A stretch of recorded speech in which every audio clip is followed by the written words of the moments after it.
नमस्कार, good morning, स्वागत है आप सभी का। आप देख रहे हैं टाइम्स नाउ नव भारत। आपके साथ मैं हूं राजीव ढोंडियाल और आपके साथ मैं हूं दीपिका यादव। बुलेटिन की हम शुरुआत करेंगे देश दुनिया की बड़ी खबरों के साथ। यूपी में होने वाले विधानसभा चुनाव को लेकर सीएम योगी आदित्यनाथ ने हमारे खास कार्यक्रम नव भारत नव निर्माण मंच में दावा किया कि बीजेपी इस बार यूपी में 350 से ज्यादा सीटों पर जीत दर्ज करेगी।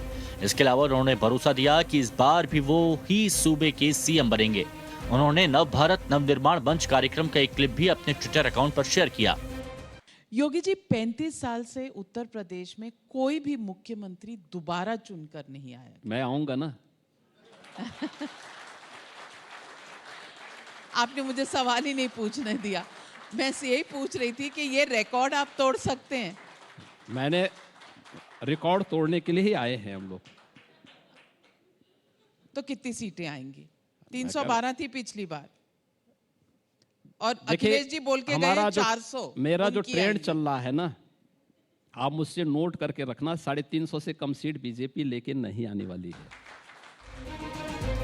वहीं दूसरी तरफ समाजवादी पार्टी के अध्यक्ष अखिलेश यादव ने हमारे मंच पर यूपी चुनाव में 400 सीट जीतने का दावा किया। साथ ही कहा कि वो इस बार के चुनाव में किसी बड़ी पार्टी के साथ गठबंधन करने की गलती नहीं दोहराएंगे।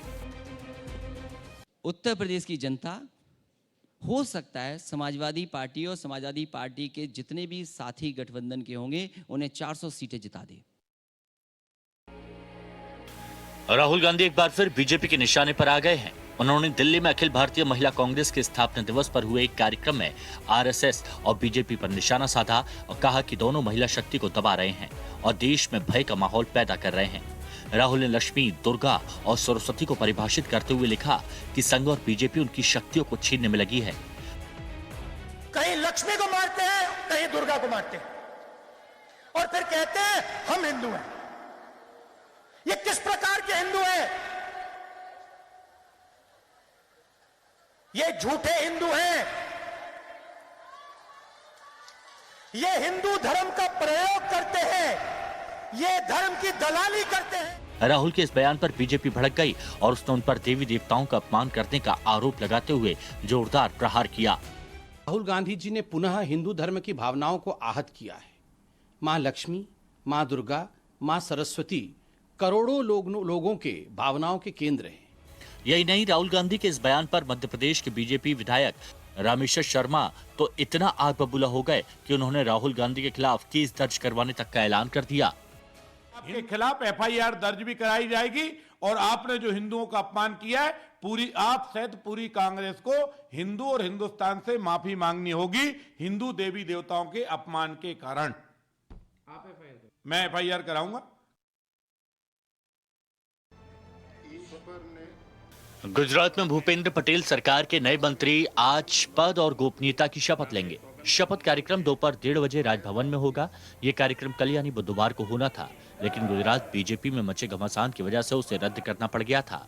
यही नहीं, राजभवन से शपथ विधि समारोह के पोस्टर तक फाड़ दिए गए। मंत्रिमंडल में बड़े पैमाने पर फेरबदल की बात सामने आई थी, जिस पर विवाद खड़ा हो गया था और बुधवार को शपथ समारोह नहीं हो पाया था। अब यह पूरा मामला प्रधानमंत्री नरेंद्र मोदी के पास पहुंच चुका है। 1:30 पे जो शपथ विधि है मंत्रियों की वो की जाएगी। तो जिस तरह से ये कलह बढ़ गई है, दूसरा गुट जो विधायकों का और मंत्रियों का है वो रूपानी के घर पर जाकर बैठक करता है और अब ये पूरा मामला जो है दिल्ली दरबार में पहुंच चुका है। देखना ये होगा कि इस मसले पर अब क्या निकलकर सामने आता है। वहीं गुजरात बीजेपी में मचे घमासान पर कांग्रेस ने निशाना साधा और कहा कि सत्ता के लिए बीजेपी का असली चेहरा सामने आ गया। भाजपा में जिस तरीके से रस्सी खेल चल रही है, पैर खींचने की प्रवृत्ति चल रही है और भाजपा का जो आंतरिक कलह है वो आज सामने दिख रहा है। टाइम मैगजीन की 100 सबसे प्रभावशाली लोगों की लिस्ट सामने आ गई है। टाइम मैगजीन ने बुधवार को ही इस लिस्ट को रिलीज किया। लिस्ट में प्रधानमंत्री नरेंद्र मोदी, पश्चिम बंगाल की मुख्यमंत्री ममता बनर्जी और सीरम इंस्टीट्यूट ऑफ इंडिया के चेयरमैन अदार पूनावाला को शामिल किया गया है। सूची में सभी प्रभावशाली लोगों को अलग अलग वर्गों में बांटा गया है। मोदी और ममता बनर्जी के अलावा अमेरिकी राष्ट्रपति जो बिडेन, उपराष्ट्रपति कमला हैरिस, चीन के राष्ट्रपति शी जिनपिंग, इजराइल के राष्ट्रपति नाफ्ताली बेनेट, अमेरिका के पूर्व राष्ट्रपति डोनाल्ड ट्रंप के नाम को भी 100 सबसे प्रभावशाली लोगों की लिस्ट में शामिल किया गया है। मैगजीन ने 100 प्रभावशाली लोगों की सूची की 6 श्रेणियां बनाई हैं। इनमें नेता, कलाकार, पायनियर, आइकन, टाइटन और इन्वेंटर शामिल हैं। आयकर विभाग ने अभिनेता सोनू सूद के कई ठिकानों का सर्वे किया। जांच की कार्रवाई मुंबई और लखनऊ के कम से कम आधा दर्जन ठिकानों पर की गई। बता दें कि आयकर अधिनियम 1961 की धारा 133A के प्रावधानों के तहत किए जाने वाले सर्वे अभियान में आयकर अधिकारी केवल व्यावसायिक परिसरों और उससे जुड़े ठिकानों की छानबीन करते हैं। इस दौरान अधिकारी दस्तावेज भी जब्त कर सकते हैं। इनकम टैक्स डिपार्टमेंट द्वारा एक्टर अभिनेता सोनू सूद के घर पे कई लंबे वक्त तक, कई घंटों तक सर्विलेंस किया गया, जहां पर मुंबई में अंधेरी वेस्ट में स्थित उनके घर के साथ साथ जुहू स्थित उनके रेस्टोरेंट और लखनऊ स्थित एक प्रॉपर्टी के साथ साथ कुल मिलाकर 6 जगहों पर इस सर्वे को किया गया। आयकर विभाग के सर्वे के बाद दिल्ली के सीएम अरविंद केजरीवाल ने एक ट्वीट किया और कहा कि सच्चाई की राह पर लाखों मुश्किलें हैं, लेकिन सच्चाई की हमेशा जीत होती है। सोनू जी के साथ भारत के उन लाखों परिवार की दुआएं हैं जिन्हें मुश्किल घड़ी में सोनू जी का साथ मिला है। हाल ही में मुख्यमंत्री अरविंद केजरीवाल के नेतृत्व वाली दिल्ली सरकार ने सोनू सूद को देश का मेंटर कार्यक्रम के तहत आम आदमी पार्टी सरकार का ब्रांड एम्बेसडर घोषित किया था। पंजाब में 4 आतंकियों की गिरफ्तारी के बाद राज्य में हाई अलर्ट जारी कर दिया गया है। बताया जा रहा है कि इन चारों आतंकियों ने अगस्त में एक तेल टैंकर को आईडी टिफिन बम से उड़ाने की साजिश रची थी। आईडी के जरिए आतंकी टैंकर को उड़ाकर पंजाब को दहलाने की फिराक में थे, लेकिन पुलिस ने उससे पहले इन्हें धर दबोचा। इन आतंकियों की गिरफ्तारी के बाद राज्य के मुख्यमंत्री कैप्टन अमरिंदर सिंह ने पुलिस को हाई अलर्ट पर रहने के आदेश दिए। पंजाब में पिछले 40 दिनों में इस तरह के मॉड्यूल के भंडाफोड़ किए जाने का ये चौथा मामला है। पाकिस्तान की खुफिया एजेंसी ISI इन सभी आतंकियों की मदद कर रही थी। बिहार में घुसपैठियों के बसने के मुद्दे पर सियासत गर्मा गई। बिहार के राजस्व एवं भूमि सुधार मंत्री राम सूरत राय इस पर बड़ा बयान देते नजर आए। उन्होंने दावा किया कि सीमांचल के इलाके में बड़ी संख्या में घुसपैठिए बसते जा रहे हैं। उन्होंने कहा कि दलालों के जरिए बाहरी लोगों को लाकर वहां की जमीनें बेची जा रही हैं। उनकी माने तो सीमांचल में समीक्षा बैठक के दौरान उन्हें ये जानकारी मिली है। बिहार के लोगों के उस पर भी कब्जा किया जा रहा है, मठ मंदिरों की जमीनों पर कब्जा किया जा रहा है। बिल्कुल ये सच्चाई है। परसेंटेज चाहे 2 हो चाहे 200% हो, सच्चाई है कि सीमांचल इलाकों में घुसपैठी आ रहे हैं, बाहर के लोग बस रहे हैं। स्थानीय लोगों से मुझे जानकारी मिली है। इस्लाम में वो ये नहीं समझ रहे कि देश का नुकसान हो रहा है, वो देख रहे हैं कि हमको पैसा मिल रहा है और हमारे समाज के लोग आ रहे हैं। ये कहीं ना कहीं गलत विचारधारा है।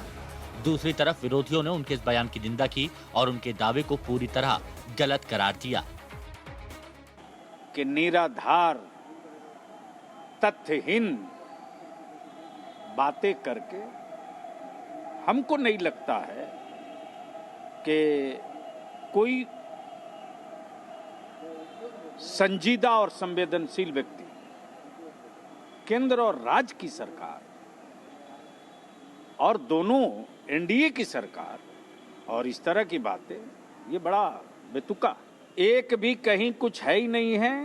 अब अगर किसी के मन में, दिल में कोई किसी तरह की घुसपैठ हो तो उसकी कोई दवा नहीं। दिल्ली में इस साल भी दिवाली पर पटाखों पर बैन रहेगा। मुख्यमंत्री केजरीवाल ने राजधानी में सभी प्रकार के पटाखों के भंडारण, बिक्री और उपयोग पर प्रतिबंध लगाने की घोषणा की। केजरीवाल ने अपने ट्विटर हैंडल के जरिए इसका ऐलान किया। ये फैसला उन्होंने दिल्ली में प्रदूषण की स्थिति को देखते हुए लिया। अपने ट्वीट में केजरीवाल ने लिखा कि पिछले 3 साल से दिवाली के समय दिल्ली के प्रदूषण की खतरनाक स्थिति को देखते हुए पिछले साल की तरह इस बार भी हर प्रकार के पटाखों के भंडारण, बिक्री और उपयोग पर पूर्ण प्रतिबंध लगाया जा रहा है, जिससे लोगों की जिंदगी बचाई जा सके। इसके अलावा उन्होंने अपने ट्वीट के जरिए सभी व्यापारियों से अपील की कि इस बार पूर्ण प्रतिबंध को देखते हुए किसी भी तरह का भंडारण न करें। वहीं बीजेपी ने दिल्ली सरकार के इस फैसले पर सवाल उठाए। बीजेपी ने पूछा कि क्या पटाखे बैन करना ही आखिरी रास्ता है। साथ ही बोला कि दिल्ली सरकार कभी पराली को जिम्मेदार बताती है, कभी पटाखों को, जबकि गाड़ियों के कारण प्रदूषण होता है। I think first Kejriwal has to think what are the main causes of pollution in Delhi.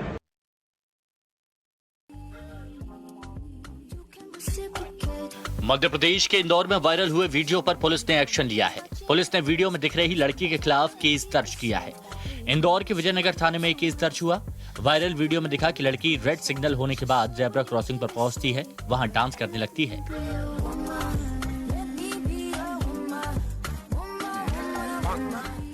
Video के वायरल होते ही मध्य प्रदेश के गृह मंत्री नरोत्तम मिश्रा ने पुलिस से इस पर कार्रवाई करने का आदेश दिया।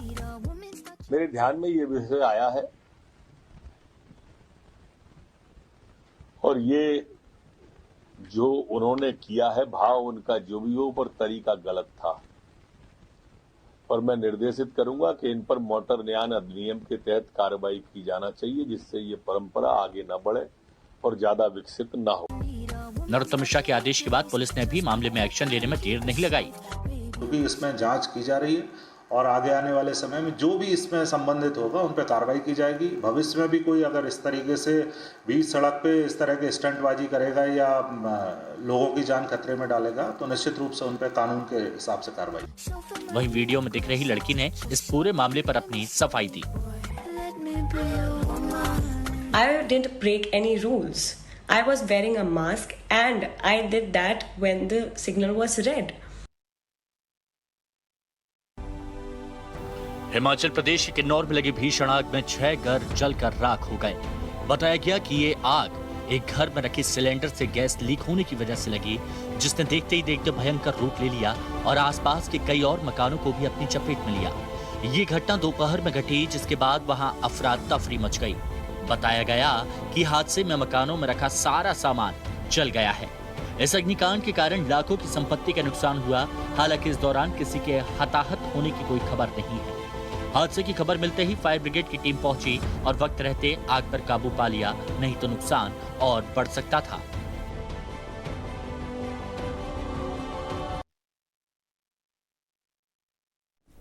और अब आपको दिखाते हैं आपके काम की खबर। कोरोना की दूसरी लहर के दौरान लगाए गए लॉकडाउन में धीरे धीरे छूट मिल रही है। दिल्ली में भी केजरीवाल सरकार ने बड़ा फैसला लिया, जिसके तहत आज से सार्वजनिक मेले और एग्जीबिशन को मंजूरी मिल गई है। अब बिजनेस टू कंज्यूमर प्रदर्शनी की भी अनुमति मिल गई है, यानी अब आम लोग भी मेले प्रदर्शनी में जा सकेंगे। जीडीएमए के आदेश में कहा गया है कि इन प्रदर्शनियों का आयोजन बैंक्वेट हॉल में भी किया जा सकेगा। बता दें कि इससे पहले अब तक बैंक्वेट हॉल में सिर्फ विवाह समारोह की अनुमति थी।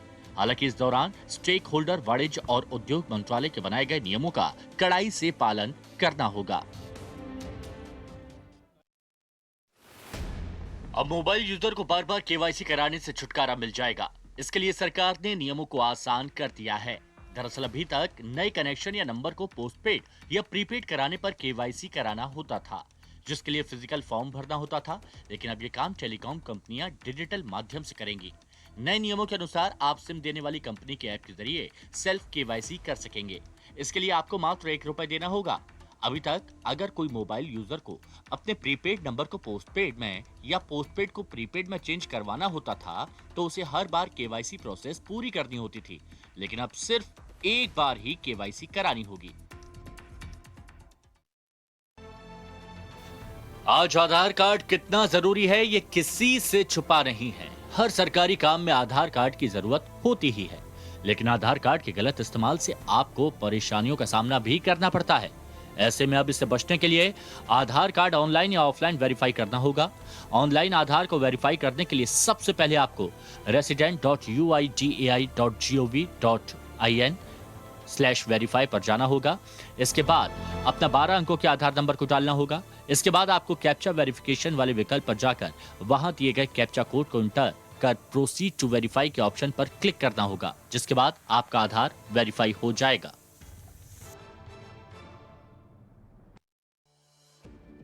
अगर आप रेलवे की तैयारी कर रहे हैं तो यह आपके बहुत काम की खबर है। दरअसल नॉर्दर्न रेलवे ने 3000 से ज्यादा पदों पर भर्ती निकाली है, जिसके लिए नोटिफिकेशन जारी हो गया है। इसमें कई डिवीजन के लिए भर्तियां निकाली गई हैं। जॉब के लिए अप्लाई 20 सितंबर दोपहर 12 बजे से कर सकेंगे। इसके लिए आपको आरआरसी की वेबसाइट rrcnr.org पर जाना होगा। आवेदन करने की आखिरी तारीख 20 अक्टूबर है। इन पदों पर भर्ती के लिए आपकी उम्र 15 साल से ज्यादा और 24 साल से कम होनी चाहिए। वहीं आवेदन करने वाले 10वीं पास और संबंधित ट्रेड में ITI सर्टिफिकेट कोर्स पूरा होना चाहिए।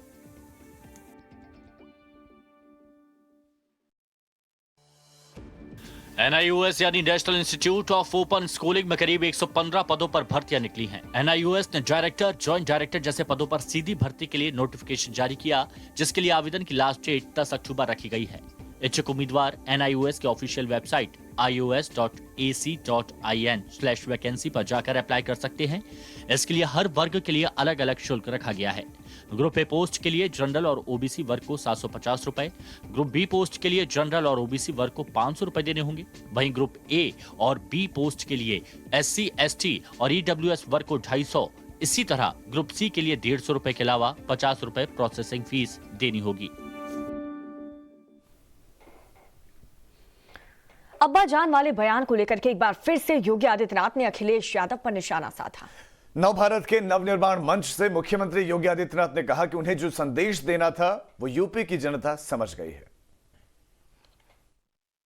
योगी जी, अगर इतना कार्य हुआ है विकास का, डेवलपमेंट का, तो फिर ये अब्बा जान की बात कहाँ से शुरू हो गई? पिछले 1 महीने में 3 बार आपने अब्बा जान कहा है। अब आज तो चाचा जान भी आ गया है। आज तो चाचा जान राकेश टिकैत से। तो ये अब्बा जान की क्या कहानी है? क्यों आप अखिलेश जी को ये ताने सुनाते? मैंने नाम नहीं लिया किसी का, आप ही ने उनका नाम ले लिया है। वो तो परेशान हो रहे हैं। वो कह रहे हैं कि ऐसी भाषा हमारी नहीं है, हमारे पिताजी को हमने ऐसा कभी नहीं कहा। अच्छा, मुझे एक बात बताइए, मुस्लिम वोट चाहिए, अब्बा जान से परहेज है, क्यों? क्या अब्बा जान शब्द असंसदीय है? असंसदीय शब्द नहीं है, नहीं है। तो आप अब्बा जान जब कहते हैं तो मुस्लिम समाज की तरफ किसी को परेशानी नहीं होनी चाहिए, किसी को नहीं होनी चाहिए। पर आपका मैसेज क्या है? जब आप मेरा मैसेज साफ है, मेरा मैसेज बहुत साफ है और प्रदेश की जनता उसको समझ रही है। मेरा मैसेज क्या है, जनता समझ रही है। मुझे केवल जनता को समझाना है। जो ये ना समझ लोग हैं उनको समझाने की आवश्यकता भी नहीं, वो कभी नहीं समझेंगे। तो मुख्यमंत्री योगी आदित्यनाथ ने AIMIM के प्रमुख असदुद्दीन ओवैसी को यूपी में आकर चुनाव लड़ने की खुली चुनौती दी है। जी हां, टाइम्स नाउ नव भारत के नवनिर्माण मंच से उत्तर प्रदेश के मुख्यमंत्री ने यह भी कहा कि भाग्यनगर आकर यूपी में अपना भाग्य आजमा ले। मुस्लिमों के साथ पक्षपात करने के ओवैसी के आरोप पर भी योगी आदित्यनाथ ने करारा जवाब दिया। योगी जी, ओवैसी साहब ने उत्तर प्रदेश में अपना कैंपेन शुरू कर दिया है और फैजाबाद से शुरू किया, और उन्होंने कहा जिस प्रदेश में 11% यादव मुख्यमंत्री बना सकते हैं वहाँ 19% मुसलमान क्यों नहीं बना सकते। और उन्होंने ये भी कहा कि कोई भी पार्टी अगर किसी भी मुसलमान को वोट ना दे तो आप मेरे पास आ जाएं, मैं वोट दूंगा। और ख़ास करके आपकी सरकार में कहा है कि आपने एक भी मुसलमान को आपने मंत्री नहीं बनाया, ऊपर के किसी ओहदे पे नहीं रखा। देखिए, ओवैसी साहब जो है भाग्यनगर से आए हैं तो अपना भाग्य आजमाने का पूरा अधिकार उनको है यूपी में। और हैदराबाद के भाग्यनगर, देखिए मैंने भाग्यनगर बोला है तो उसी बहाने भाग्य आप अपना आजमा लें। तो भाग्यनगर से वे आए हैं, अपना भाग्य आजमा लें। अच्छा है, हर राजनीतिक दल को चुनाव लड़ने का पूरा अधिकार है। हम उसमें कोई अधिकार हमें नहीं कि इसको हम रोक सकें किसी को भी। देखिए, हम चेहरा देख करके नहीं कोई काम करते। हिंदू या मुसलमान के आधार पर शासन की योजनाएं नहीं जारी होती। प्रदेश का जो नागरिक होगा और पात्रता की श्रेणी में होगा उसको लाभ मिलेगा। ओबीसी की जो है अपनी पीड़ा हो सकती है, उनके अपने एजेंडे हो सकते हैं। जहां वो गए थे दुनिया उसको अयोध्या के रूप में जान रही है, पहले भी अयोध्या के रूप में ही जानती थी, आगे भी अयोध्या के रूप में लोगों ने जानना है। और हमने वही कहा था, जो जनता जानती थी, जो उसकी पौराणिक पृष्ठभूमि थी, ऐतिहासिक पृष्ठभूमि के साथ जो जुड़ा हुआ था, हमने उसी नाम को वहाँ पर रखा है। ओबीसी जैसे लोगों के बोलने से कुछ थोड़ा होने वाला है, जो तय हो चुका है वही अब होना है। और गुजरात में आज मुख्यमंत्री भूपेंद्र पटेल के नए मंत्री शपथ लेंगे। और शपथ ग्रहण समारोह में गांधीनगर में राजभवन में दोपहर 1:30 बजे से ये कार्यक्रम होगा। इससे पहले मंत्रिमंडल को लेकर कल गुजरात बीजेपी में सियासी घमासान मच गया था, जिसके बाद शपथ ग्रहण समारोह को आखिरी समय में टालना पड़ा था। जानकारी के मुताबिक मंत्रिमंडल में बड़े पैमाने पर फेरबदल से पार्टी के कई विधायक नाराज भी थे। बताया यह भी जा रहा है कि मुख्यमंत्री भूपेंद्र पटेल 90% मंत्रियों को बदलना चाहते थे और इसी को लेकर कई विधायक नाराज भी हो गए थे। तो देखिए, सीएम भूपेंद्र पटेल के जो मंत्री हैं वो काफी नाराज चल रहे हैं क्योंकि उन्हें शामिल नहीं किया गया है। कई नए चेहरों को मौका मिल गया है। प्रधानमंत्री नरेंद्र मोदी आज रक्षा मंत्रालय के कर्मचारियों के लिए बनाए गए डिफेंस कॉम्प्लेक्स का उद्घाटन करने वाले हैं। जी हां, करीब 7,000 कर्मचारियों के लिए ये डिफेंस कॉम्प्लेक्स कस्तूरबा गांधी मार्ग और अफ्रीका एवेन्यू रोड पर बनाए गए हैं। इन्हें सेंट्रल विस्टा प्रोजेक्ट के तहत भी बनाया गया है। इन दोनों ही बिल्डिंग्स में साउथ ब्लॉक के करीब नौसेना का INS India naval station, armed forces, medical service office समेत CSD कैंटीन भी शिफ्ट हो जाएगी। जी हाँ, वहीं पीएम मोदी तीनों सेना और सिविल ऑफिसर से भी बात करेंगे आज। तो प्रधानमंत्री नरेंद्र मोदी आज रक्षा मंत्रालय के कर्मचारियों के लिए बनाए गए डिफेंस कॉम्प्लेक्स का उद्घाटन करने वाले हैं।